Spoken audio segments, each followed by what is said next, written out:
पृथ्वी, हमारी अपनी पृथ्वी, जिसे हम अपना घर मानते हैं, उसकी कोर यानी उसका आंतरिक केंद्र भाग सूरज के समान गर्म कैसे हो गया? इस प्रश्न का जवाब ढूंढते हैं आज की इस वीडियो में। तो नमस्कार दोस्तों, क्या हाल है? मेरा नाम है आकाश और आप देख रहे हैं नॉलेज क्यूरियोसिटी। तो चलिए शुरू करते हैं आज के इस वीडियो को। धरती का इतिहास करीब 4.5 अरब वर्ष पहले शुरू हुआ था। इस समय पर हमारी पृथ्वी अपने वर्तमान रूप में नहीं थी। आज से करीब 700 से 450 वर्ष पहले जहां हमारा सौरमंडल है, वहां विभिन्न प्रकार के गैस और धूल के बादल हुआ करते थे। वैज्ञानिकों के अनुसार इन धूल के बादलों से दूर एक तारा हुआ करता था। समय के साथ साथ उस तारे के अंदर की ऊर्जा कम होने लगी, जिसके कारण उसके अंदर एक विशाल विस्फोट हुआ। विस्फोट के कारण अंतरिक्ष के ये धूल एक दूसरे से दबने लगी।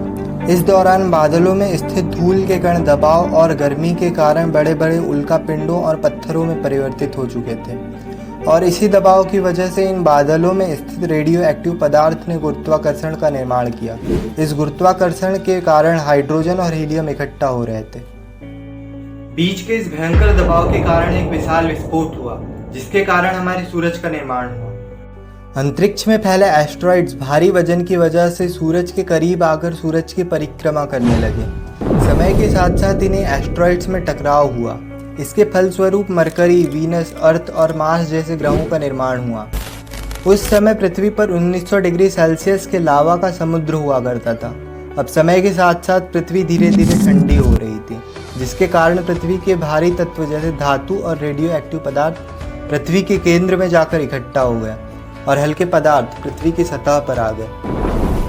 धरती के अंदर की गर्मी का मुख्य कारण रेडियो एक्टिव डिके या रेडियोधर्मी अपघटन है, जिनमें अनस्टेबल एटॉमिक न्यूक्लियाई और तत्व होते हैं, जिन्हें आइसोटॉप्स कहते हैं। इनमें न्यूट्रॉन की संख्या में असंतुलन ऐसी विविधता का जिम्मेदार होता है। रेडियो एक्टिव आइसोटॉप जिनमें यूरेनियम 238, यूरेनियम 235, थोरियम 232 और पोटेशियम 40 जैसे आइसोटॉप्स हैं। जब ये अनस्टेबल आइसोटॉप्स और न्यूक्लियाई अपने स्थिर अवस्था को प्राप्त करते हैं, तो वो कुछ पार्टिकल्स एनर्जी और रेडिएशन के रूप में ले लेते हैं। ये रेडिएशन पृथ्वी के अंदर की गर्मी को बढ़ाने का काम करती है। और धरती के बनने के समय एक सुंदर परमाणु फ्यूजन का समय था। इस समय धरती की कोर में एक बड़ा न्यूक्लियर फ्यूजन रिएक्शन हुआ था। न्यूक्लियर फ्यूजन अर्थात जब अलग एलिमेंट्स के एटम्स मिलकर एक बड़े एलिमेंट को बनाते हैं तो एक साथ ऊर्जा निकलती है, और यही रिएक्शन सूरज में भी होती है। और इस प्रकार की रिएक्शन के कारण ही सूरज इतना गर्म है। तो अभी तक हमने जाना कि पृथ्वी का निर्माण कैसे हुआ और इसकी कोर कैसे और क्यों गर्म रहती है। अब यह भी जान लेते हैं कि अगर इसकी कोर ठंडी हो गई तो क्या होगा। पृथ्वी का कोर हमेशा से गर्म रहता है और इसकी गर्मी के बिना पृथ्वी पर जीवन नहीं हो सकता। परंतु हम मान लेते हैं कि अगर किसी कारण से पृथ्वी की कोर की गर्मी कम हो जाती है तो इसके कुछ ऐसे प्रभाव होंगे।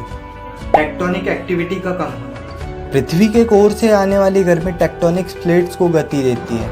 यदि कोर की गर्मी कम हो जाए तो टेक्टोनिक्स एक्टिविटी भी कम हो सकती है। इससे जमीन पर भूकंप और ज्वालामुखी गतिविधि में कमी आ सकती है। मैग्नेटिक फील्ड कमजोर हो सकती है। पृथ्वी के कोर से आने वाली गर्मी भूचुंबकीय क्षेत्र को उत्पन्न करने में भी मदद करती है। अगर कोर की गर्मी कम हो जाए तो भूचुंबकीय क्षेत्र कमजोर हो सकता है। इससे धूप से आने वाली खतरनाक किरणों का ज्यादा असर पृथ्वी की सतह पर पड़ सकता है, जिससे खतरा होगा। क्लाइमेट पर असर। कोर की गर्मी जलवायु को नियंत्रित करने में भी सहायक होती है। अगर कोर की गर्मी कम हो जाए तो इसका प्रभाव पृथ्वी के जलवायु पर भी पड़ेगा और पृथ्वी पर आइसेज आ जाएगा। और सच तो ये है कि पृथ्वी की कोर धीरे धीरे ठंडी होती जा रही है, लेकिन इसकी गति बहुत धीमी है, और जब ऐसा होगा तो पृथ्वी की स्थिति भी मंगल ग्रह जैसी हो जाएगी। वैसे दोस्तों, अगर आपको इस वीडियो से कुछ भी सीखने को मिला है तो इस वीडियो को एक लाइक जरूर करें और चैनल को सब्सक्राइब करके हमारी यूट्यूब फैमिली का हिस्सा जरूर बने। मैं मिलता हूँ आपको ऐसी इंटरेस्टिंग एंड नॉलेजेबल वीडियो के साथ। तब तक stay curious for knowledge with knowledge curiosity. जय हिंद, जय भारत।